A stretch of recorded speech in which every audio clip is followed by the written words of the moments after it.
નમસ્કાર વિદ્યાર્થી મિત્રો, છેલ્લે આપણે સંકરણ વિશે જોયું એમાંથી બરાબર sp2 અને sp3 ઘણા બધા એમાંથી ઉદાહરણોને આધારિત પછી ડબલ બોન્ડ વાળા ટ્રિપલ બોન્ડ વાળા પાઈ બંધ હોય સિગ્મા બંધ હોય કેવી રીતે સંમિશ્રણ થયેલું હોય સંકરણમાં એને આધારિત આપણે એની માહિતી મેળવી sp2 અને sp3 ઇથિન હે ઇથાઇન હે ઇથેન મિથેન અણુના આકાર વિશે આપણે એમાં જોયું. હવે આગળ વાત કરવી આપણે ડી કક્ષકોનો સમાવેશ કરતા તત્વોનું સંકરણ. કોનું? જેમાં ડી કક્ષકોનો સમાવેશ થતો હોય એનું સંકરણ આપણે વિશે વિચારવી. તો એમાં બે સંકરણ છે sp3d અને sp3d2.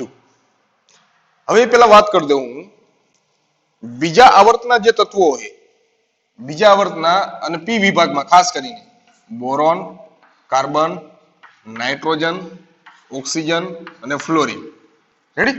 13મો સમૂહ, 14મો સમૂહ, 15, 16 અને 17. જ્યારે p વિભાગના આપણે તત્વો જોશું ને ત્યારે તો આ બધા તત્વો માટે મેં આગળ કીધું ત્રીજા પાઠમાં કે ઉપર જે તત્વો બેઠા છે આવર્ત કોષ્ટકમાં સમૂહમાં જે ઉપર એ બધાય પોતાના સમૂહના જે તત્વો એનાથી અમુક જુદા ગુણધર્મો ધરાવે એને કહેવાય અનિયમિત વર્તણૂક. તો આ બધાય એના સમૂહથી અનિયમિત વર્તણૂક દર્શાવે એમાં એક હશે. આ બધા કયા આવર્તમાં આવે? બીજા આવર્તના. હવે બીજા આવર્તના તત્વોની તમે ઇલેક્ટ્રોન રચના લેશો તેમાં ડી કક્ષક પ્રાપ્ય હોય નહીં. જેથી બોરોન છે બોરોનની મહત્તમ સંયોજકતા 4, કાર્બન એની ઉત્તેજિત અવસ્થા તમે લખો ઇલેક્ટ્રોન રચના શું થાય 1s2 2s2 2p2 પછી 2s માંથી એક ઇલેક્ટ્રોન 2p માં આવી જાય એટલે 4 અયુગ્મિત ઇલેક્ટ્રોન થયા એટલે 4 બંધ બનાવી શકીએ તો એની સંયોજકતા 4. નાઇટ્રોજન 1s2 2s2 2p3 હવે ઉત્તેજિત અવસ્થા આને આ થશે તો નાઇટ્રોજન આ 3p કક્ષક છે ત્રણે સાથે એક એક બંધ બનાવી શકીએ સિગ્મા બોન્ડ અને આ એક ઇલેક્ટ્રોન યુગ્મનું દાન કરી શકે તો આની સંયોજકતા કેટલી થઈ 4. ઓક્સિજનની 4, ફ્લોરિનની 4 સંયોજકતા. એનો મતલબ એમાં વધીને સંકરણ કયું થઈ શકે sp3.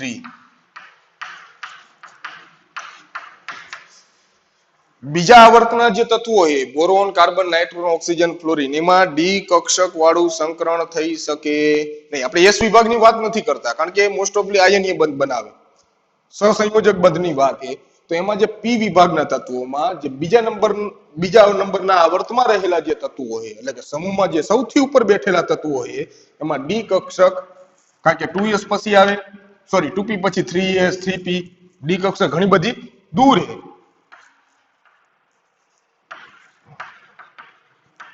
તો ડી કક્ષક પ્રાપ્ય નથી જેથી એની મહત્તમ સંયોજકતા થશે 4. sp3 સંકરણ કરી શકે ડી વાળું એ સંકરણ sp3d સંકરણ આ એકય તત્વમાં જોવા મળે નહીં. આ મધ્યસ્થ જે પરમાણુ તરીકે તત્વો હોય તો એમાં એકયમાં sp3d વાળું અથવા sp3d2 ડી વાળું સંકરણ ન થાય. કેમ? કારણ કે એની પાસે ડી કક્ષક પ્રાપ્ય નથી. એની પાસે ડી કક્ષક જ નથી તો સંકરણ કઈ રીતે થઈ શકે એમાંથી? તો મહત્તમ સંકરણ sp3 હોય એનાથી આગળ કોઈ સંકરણ એમાં થઈ શકે નહીં. તો sp3d સંકરણ ક્યાં થાય? તો કે જે ત્રીજા આવર્તના જે તત્વો હોય aluminium, silicon, phosphorus, sulphur, chlorine. Ready? તો આ બધા તત્વોમાં sp3d વાળું સંકરણ થઈ શકે કારણ કે એની ઇલેક્ટ્રોન રચનામાં 3d નથી પણ એની પાસે 3d કક્ષક પ્રાપ્ય. એના નીચેના તત્વો લો ચોથા આવર્તના તો ચોથા આવર્તના તત્વોની ઇલેક્ટ્રોન રચનામાં 3d હોય માં 3d નથી પણ 3d પ્રાપ્ય છે. 3d કક્ષકમાં ઉત્તેજિત અવસ્થામાં તમે ઇલેક્ટ્રોન મૂકી શકો જેથી અયુગ્મિત ઇલેક્ટ્રોનની સંખ્યા વધી જાય તો વધારે બંધ બનાવી શકે તો સંકરણ એ ડી કક્ષક વાળું એમાં થશે કારણ કે એની પાસે ડી કક્ષક પ્રાપ્ય છે જેથી એની જે સંયોજકતા છે વિસ્તરાયેલી હોય વિસ્તૃત થઈ શકે. બીજા આવર્તના જે તત્વો છે એની પાસે ડી કક્ષક પ્રાપ્ય નથી જેથી એની મહત્તમ સંયોજકતા 4 જ હોય એ આગળ ડી કક્ષક વાળું સંકરણ કરી શકતા નથી. પણ એના નીચેના જે પણ તત્વો છે એ બધાય એની જે સંયોજકતા છે વિસ્તરાયેલી હોય વિસ્તૃત થઈ શકે. કેમ? કારણ કે એમાં ડી કક્ષકની પ્રાપ્યતા છે. એક ઉદાહરણ લેવી આપણે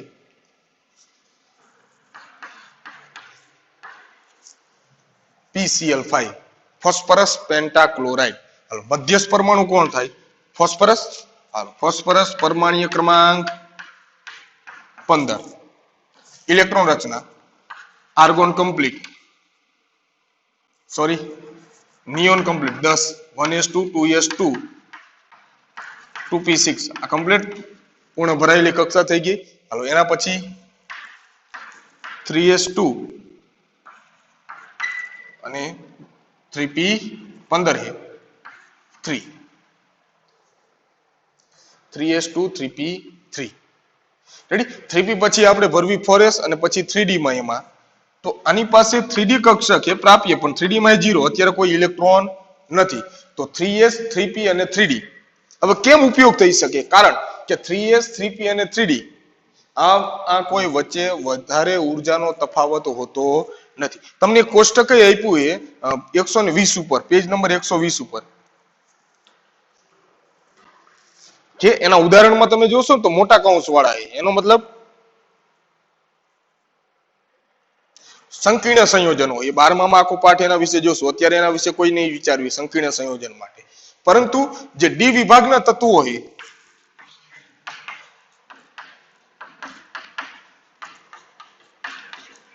ડી વિભાગના તત્વો ચોથા વર્તમાં 21 થી 30 સ્કેન્ડિયમ થી zinc, scandium, titanium, vanadium, chromium, manganese, iron, cobalt, nickel, copper અને ઝિંક 21 થી 30. તો એની ઇલેક્ટ્રોન રચનામાં શું હોય? આર્ગોન કમ્પ્લીટ હોય. આર્ગોન એટલે 18 કમ્પ્લીટ. એના પછી હોય 4s2 અને 3d 1 to 10. પછી 4s1 હોય ક્રોમિયમ અને કોપરના અપવાદ તરીકે. પરંતુ એમાં 4s કક્ષક હોય, 3d હોય, પછી આગળ આવે 4p અને 4d. રેડી. 3d ને પહેલા લખાય 3d 4s 4p અને 4d. તો આ ચાર વચ્ચે જે ઉર્જાનો તફાવત છે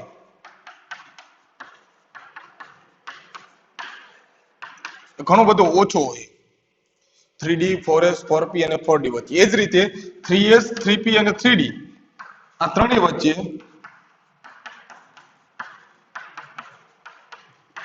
ઉર્જાનો જે તફાવત છે એ ઘણો બધો ઓછો હોય. ઉર્જા ક્રમશઃ વધતી જાય. 3s કરતા વધારે 3p, 3p કરતા વધારે 3d, 4s. રેડી. એક તફાવત તરીકેમાંથી વધતા જશે. પરંતુ એ તફાવત ઓછો છે જેથી ઉત્તેજિત અવસ્થામાં એક કક્ષકમાંથી ઇલેક્ટ્રોન કૂદીને બીજી કક્ષકમાં આગળ જઈ શકે. આ બધા તત્વોમાં શું થાય કે આગળ જે કક્ષક છે એની ઉર્જા ઘણી બધી વધારે છે. તો હવે ઉત્તેજિત અવસ્થામાંથી 2p કે 2s માંથી ઇલેક્ટ્રોન આગળ 3s માં જઈ શકતા નથી. પણ આ બધામાં બેમાં બે શક્યતા છે. જ્યારે ડી વિભાગના તત્વો આવશે ત્યારે એમાં ભાગ લેશે 3d 4s 4p અને 4d કક્ષકો એ સવર્ગ સંયોજનોમાં જે sp3d sp3d2 સંકરણ થઈ શકે. કેમ? કારણ કે કક્ષકો વચ્ચે ઉર્જાનો જે તફાવત છે ઘણો બધો ઓછો હોય. એવી જ રીતે 3s 3p અને 3d આ કક્ષકો વચ્ચે ઉર્જાનો તફાવત ઘણો બધો ઓછો હોય જેથી એ જુદી જુદી કક્ષકો સંકરણમાં ભાગ લઈ શકે. તો એની ઇલેક્ટ્રોન રચના થઈ 1s2 2s2 2p6 એટલે neon complete. 3s2 3p3 3d 0. તો 3s માં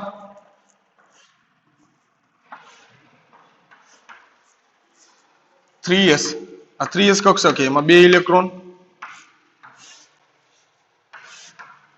3p કક્ષકમાં 3 1 2 3 અને 3d એ ખાલી.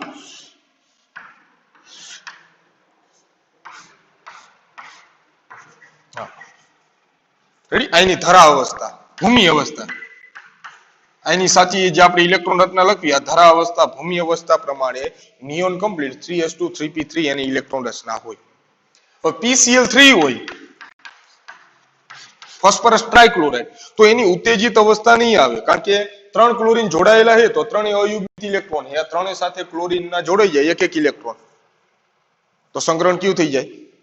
એક એસ આ અને આ 3 બંધમાં ભાગ લેલો કુલ 4, એક અબંધકારક 3 બંધકારક 4 એટલે sp3 સંકરણ ગોઠવણી સમચતુષ્ફલકીય પણ આકાર ત્રિકોણીય પિરામિડલ. પણ અહીંયા PCl5 છે 5 અયુગ્મિત ઇલેક્ટ્રોન જોઈ તો જ 5 ક્લોરીન જોડાયેલા હોય ને, તો આ તો 3 જ છે. તો એ 3s માંથી જ્યાં 2 ઇલેક્ટ્રોન યુગ્મી છે, એક ઇલેક્ટ્રોન કૂદીને ક્યાં આવી જાય 3d માં. એની કઈ અવસ્થા કહેવાય? એની ઉત્તેજિત અવસ્થા. 3d માં જઈ શકશે. કેમ? કારણ કે બે વચ્ચે ઊર્જાનો તફાવત ઘણો બધો ઓછો હોય, જેથી એ ઉત્તેજિત અવસ્થામાં 3d માં ઇલેક્ટ્રોન ગોઠવી શકે. તો એની ઉત્તેજિત અવસ્થા છે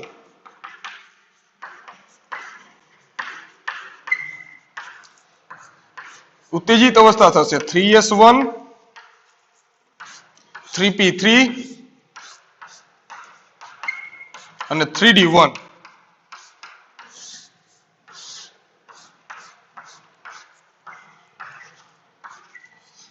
ભૂમિ અવસ્થા કઈ? 3s2 3p3 neon complete. એની ઉત્તેજિત અવસ્થા neon complete 3s1 3p3 3d1. તો હવે આ 5 જે અયુગ્મિત ઇલેક્ટ્રોન છે, તો 5 એ 5 એક એક ઇલેક્ટ્રોન ની ભાગીદારી કરીને એક સિંગલ બોન્ડ બનાવી શકે. કોની સાથે બનાવશે? ક્લોરીન. તો ક્લોરીન પરમાણ્વીય ક્રમાંક 17 neon complete 3s2 3p5 3s માં 2 અને 3p માં 5. તો આ જે એક અયુગ્મિત ઇલેક્ટ્રોન છે, આ એક ઇલેક્ટ્રોન ક્લોરીનનો, એક ક્લોરીનનો આ 3s સાથે, બીજો 3p ના ત્રણે 3px 3py 3pz અને એક 3d સાથે. તો આ ત્રણેય સાથે જોડાશે કોણ? એક એક ક્લોરીન માટે. એટલે કોની ઇલેક્ટ્રોન રચના માટે લખવી આપણે? PCl5.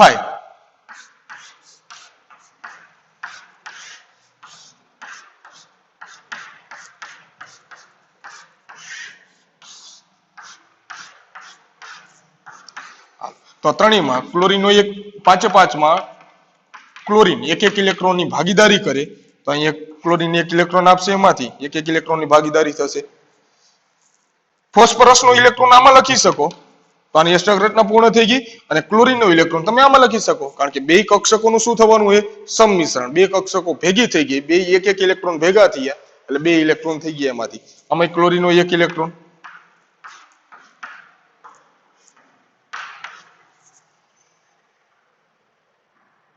રેડી?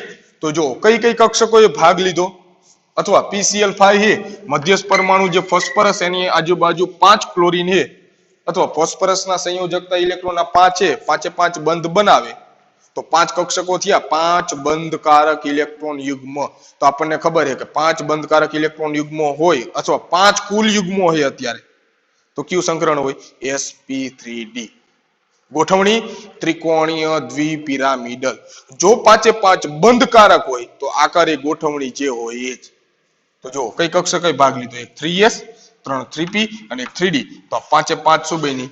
સંકૃત કક્ષકો, સંકર કક્ષકો. જે સંકરણમાં ભાગ લેતી કક્ષકો છે એ સંકૃત કક્ષકો. 5 એ 5, એક s 3p અને એક d. તો સંકરણ થશે sp3d. કયું સંકરણ થશે એમાં? sp3d સંકરણ.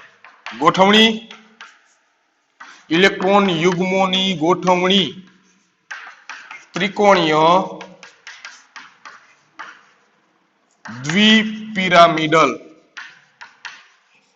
અથવા ટ્રાઇગોનલ બાયપિરામિડલ. ત્રિકોણીય દ્વિપિરામિડ અથવા ટ્રાઇગોનલ બાયપિરામિડ. તો મધ્યસ્થ પરમાણુ ફોસ્ફરસ એની સાથે એક જ સમતલમાં આ ત્રણ જે 120 ના બંધ કોણે 3 ક્લોરીન સિંગલ બોન્ડ થી જોડાયેલા હોય, ત્રણેય વચ્ચે હશે 120 નો બંધ કોણ એક જ સમતલમાં. મધ્યસ્થ પરમાણુ ફોસ્ફરસ છે, 120 ના બંધ કોણે 3 એની કક્ષકો ક્લોરીન જોડાયેલા હશે એક જ સમતલમાં. આ જે ત્રણે રહ્યા વિષુવવૃત્તીય, રેડી? વિષુવવૃત્તીય એ ત્રણે જોડાયેલા હશે એકબીજા સાથે. વિષુવવૃત્તીય એ બંધ એમાંથી જોડાયેલા હશે ત્રણે. હવે આ જે ત્રણ એક સમતલમાં છે એમાં એક ઉપર ક્લોરીન હશે અને એક નીચે, જે સામસામે અક્ષીય રીતે જોડાયેલા હશે.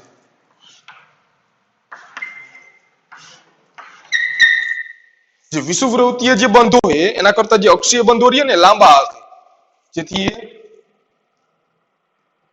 નબળા ટૂંકમાં હશે, એટલા બધા પ્રબળ વિષુવવૃત્તીય જે ત્રણ જોડાય એટલા બધા પ્રબળ હશે નહીં બે અક્ષીયમાંથી. તો આ ત્રણ જોડો એટલે સમતલીય ત્રિકોણ બન્યો. ઉપર જે છે એને આ ત્રણેય સાથે જોડો એટલે પિરામિડ. નીચે વડા ત્રણે સાથે જોતો બે બન્યો ત્રિકોણીય દ્વિપિરામિડ. તો ગોઠવણી જે છે એ જેનો થશે આકાર. કેમ? પાંચે પાંચ છે બંધકારક ઇલેક્ટ્રોન યુગ્મ.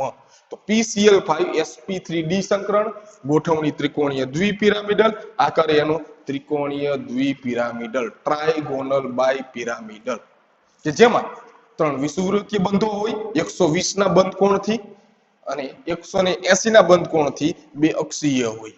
રેડી? સામસામે અક્ષમાં એ લાંબા હોવાથી થોડા નબળા હોય વિષુવવૃત્તીય કરતા. તો PCl5 કે જેમાં ડી. તો ટૂંકમાં જે ત્રીજા આવર્તના તત્વો હોય, ત્રીજા આવર્તથી ચોથા આવર્તના તત્વો હોય એ બધામાં sp3d કે sp3d2 સંકરણ થઈ શકે, કારણ કે એની કક્ષક વિસ્તૃત આ 3d કક્ષક પ્રાપ્ય છે. એના કારણે આ એક ઇલેક્ટ્રોન 3s માંથી ક્યાં આવ્યો? 3d માં. નાઇટ્રોજન લો 2s2 2p3. તો હવે આ 2s નો ઇલેક્ટ્રોન આગળ ઉત્તેજિત અવસ્થામાં જઈ શકતો નથી. તો એની પાસે આપણી પાસે પ્રાપ્ય કેટલા છે? ત્રણ જ. ત્રણ સિંગલ બોન્ડ બનાવી શકે અને આ એક ઇલેક્ટ્રોન યુગ્મનું દાન કરે તો એક સવર્ગ સહસંયોજક બંધ બને, એટલે ચાર જ બનાવી શકે. સંયોજકતા 4 છે, પરંતુ એના નીચેના જે તત્વો હોય એની સંયોજકતા 4 કરતા વધશે. કેમ? ડી કક્ષકની પ્રાપ્યતા. ડી કક્ષક પ્રાપ્ય છે એના કારણે એ વિસ્તૃત સંકરણ કરી શકે.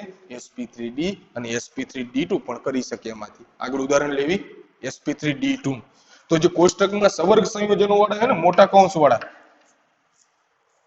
રેડી? એ ઉદાહરણો અત્યારે કોઈ જોવાની જરૂર નથી. એનો 9મું 12મામાં 9મું સવર્ગ સંયોજનો પૂરેપૂરો પાઠ છે, એમાં વિસ્તૃત એની માહિતી મળશે.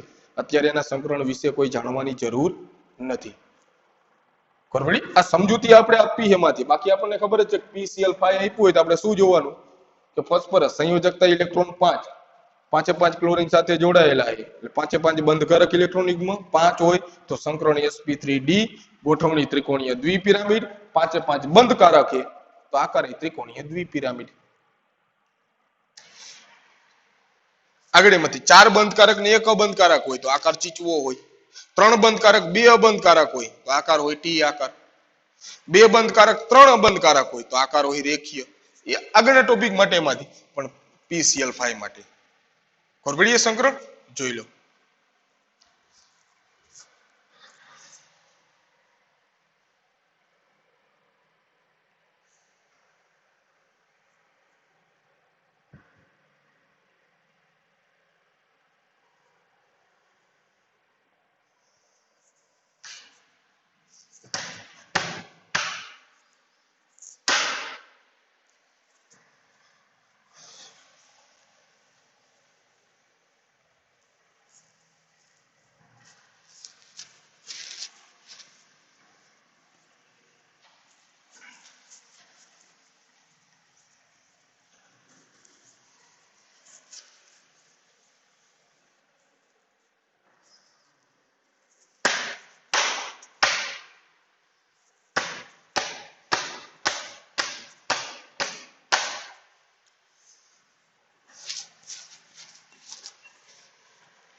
આગળ બીજું ઉદાહરણ લેવી SF6.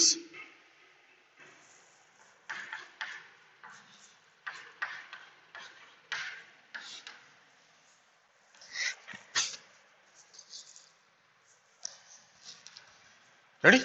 SF6 મધ્યસ્થ પરમાણુ કોણ? સલ્ફર. તો પરમાણ્વીય ક્રમાંક 16, નિયોન કમ્પ્લીટ,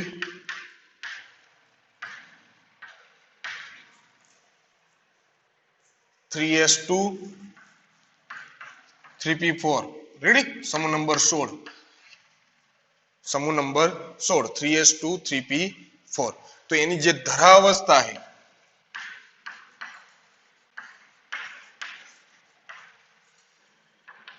તો નિયોન કમ્પ્લીટ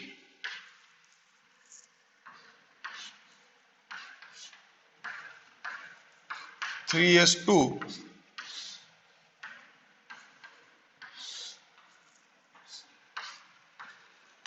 અને 3p4 1 2 3 4 આગળ આવશે 3D કક્ષક જે ખાલી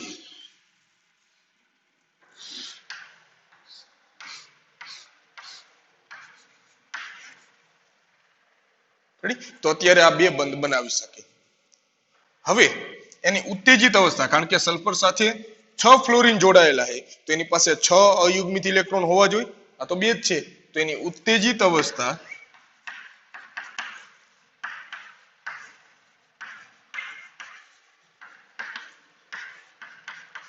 નિયોન કમ્પ્લીટ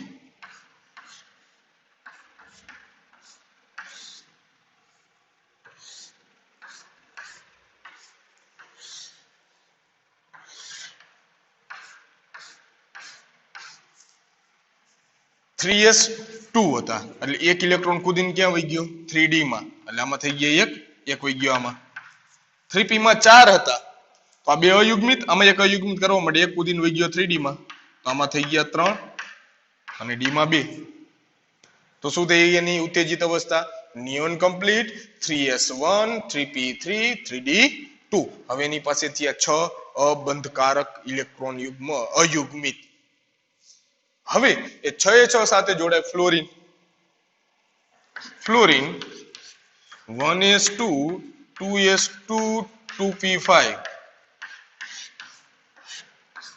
2p માં 5 તો એની પાસે આ એક અયુગ્મિત ઇલેક્ટ્રોન જે છે એવા 6 ફ્લોરિન દરેક સલ્ફરના એક એક કક્ષક સાથે સંમિશ્રણ પામે એમાંથી તો SF6 માટે નિયોન કમ્પ્લીટ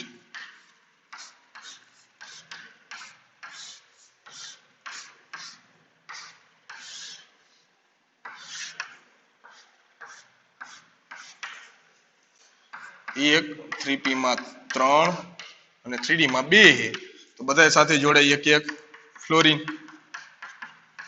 એક એક ઇલેક્ટ્રોનની ભાગીદારી કરે એટલે આમાં ઇલેક્ટ્રોન એક ફ્લોરિન આવી જશે દરેકમાં તો કઈ કક્ષકોએ ભાગ લીધો તો કે 3s 3 3p અને 2 3d તો આ જે 6 જે કક્ષકો બની એ શું બની 6 સંકૃત કક્ષકો તો સંકરણ કયું થયું sp3d2 સંકરણ ગોઠવણી sp3d2 સંકરણ હોય તો ગોઠવણી કઈ હોય અષ્ટફલકીય બરાબર જેમાં મધ્યસ્થ પરમાણુ એ સલ્ફર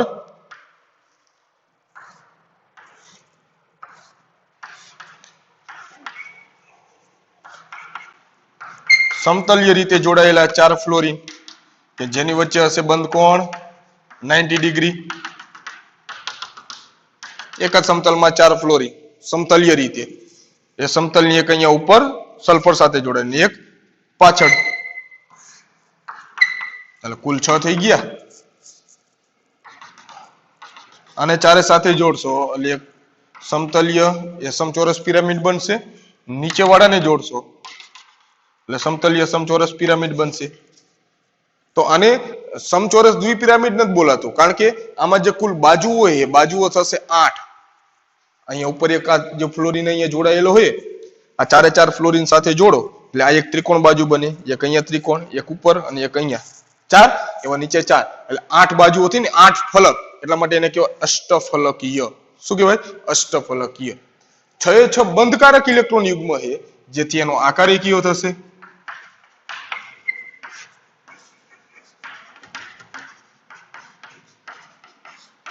અષ્ટફલકીય એનો આકાર થશે અષ્ટફલકીય રેડી તો જે પ્રમાણે જે તત્વો જોડાયેલા હોય એ પ્રમાણે એની ઉત્તેજિત અવસ્થા થઈ શકતી હોય દાખલા તરીકે ક્લોરીન હે પરમાણ્વીય ક્રમાંક number 17 chlorine neon complete 3s2 3p5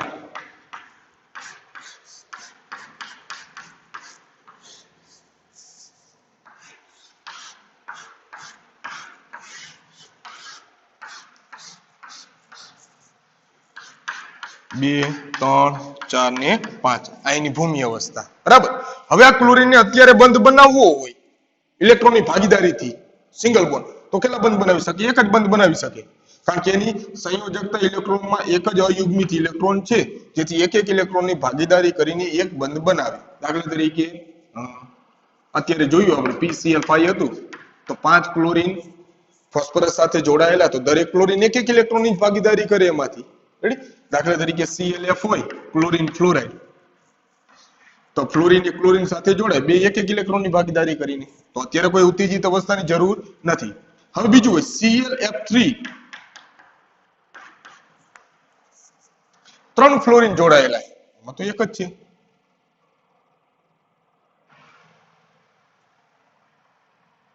ready તો શું થશે એક ઇલેક્ટ્રોન અહીંયાથી કૂદીને એક ઇલેક્ટ્રોન આવી જશે આમાં પેલા હતું ત્યારે સંકરણ કયું હશે ClF માં sp3 બરાબર ને 1 2 3 અબંધકારક અને એક બંધકારક થશે એટલે 4 એટલે sp3 હવે ClF3 એ તો ઉત્તેજિત અવસ્થા થશે એટલે અહીંયા કારણ કે આ ત્રણે ત્રણ સાથે જોડાશે ફ્લોરીન તો 3 બંધકારક થશે ફ્લોરીન નામાં જોડશો એટલે અને 2 અબંધકારક એટલે કુલ થયા 5 તો આનું સંકરણ થશે sp3d થાય ને કે ન થાય ગોઠવણી ત્રિકોણીય દ્વિપિરામિડ પણ આકાર 3 બંધકારક 2 અબંધકારક એટલે T આકાર થશે એનો હજી ClF5 હોય તો 5 જોઈ તો હજી એક ઇલેક્ટ્રોન કૂદીને અહીં આવી જાય તો કેટલા થયા 5 1 2 3 4 5 અને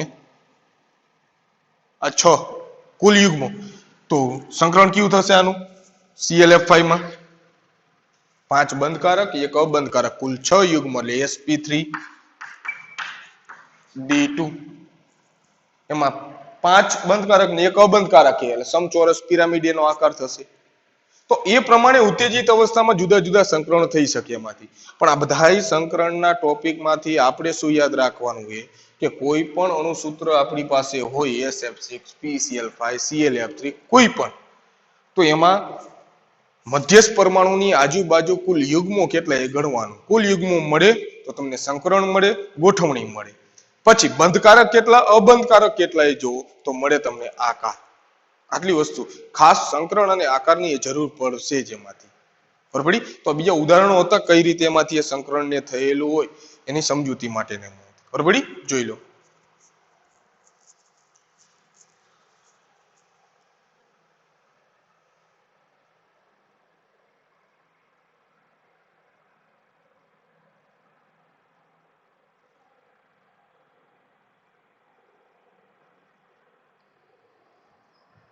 જોઈ લીધું હાલ તો હવે સંકરણ વાળો ટોપિક પૂરો થશે એમાંથી રેડી હવે છેલ્લો ટોપિક એમાંથી વધશે પેજ નંબર 121 ઉપર છેલ્લે આપ્યું જો આણ્વીય કક્ષકવાદ MO theory molecular orbital theory MOT molecular orbital theory આણ્વીય કક્ષકવાદ તો છેલ્લે એ થિયરીમાં જે પરમાણુઓ રેડી આપણે ખબર કે પરમાણુ આણ્વીય કક્ષકવાદ પરમાણ્વીય નહીં પરમાણુને પરમાણ્વીય કક્ષક હોય પણ બે પરમાણુ તમે ભેગા કરો બંધથી જોડાય અને જે અણુ બનાવે તો એ અણુમાં ઇલેક્ટ્રોન રચના કઈ રીતે હોય અત્યારે તો આપણે પરમાણુ હોય અણુમાં જોઈએ એમાંથી પણ એ આણ્વીય જે કક્ષકવાદ છે એમાં અણુની ઇલેક્ટ્રોન રચનાને આધારિત થશે એમાંથી ટોપિક છેલ્લો એ આણ્વીય કક્ષકવાદ વાળો આપણે આગળ જોશું એમાંથી એક સંકલન વાળો જે ટોપિક થયો એ એમાં કમ્પ્લીટ કરી નાખવાનો ઓકે ખબર પડી રેડી